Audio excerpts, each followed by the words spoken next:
নমস্কার বন্ধুরা, আজকে একটা কাণ্ড ঘটেছে। আজকে আমার মেয়ের মাথায় বিশাল বড় একটা প্রশ্ন জেগেছে এই সিনেমাটা দেখে। রজনীকান্তের রোবট এই সিনেমাটা দেখছিল, দেখতে দেখতে ওর মাথায় একটা প্রশ্ন জেগেছে।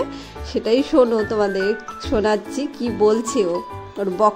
ওর বক্তব্যটা কি সেটাই শোনাচ্ছি তোমাদের। ওর যে আমার জন্য এতটা চিন্তা হয়েছে ভেবেছে, এটাই অনেক। কি বলছে দেখো। কি বলছিলি? বাবাকে কি বানিয়ে দাও, তাহলে বাবা ভালো করে বল। কি বলছিলি? কেন?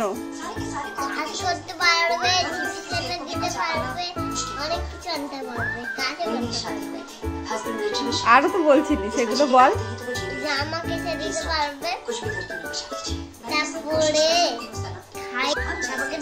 বানিয়ে দাও আর তোমাকে কাজ করতে হবে না। হ্যাঁ, তুমি বসে থাকবে, বাবা কাজ করে খাই দেবে।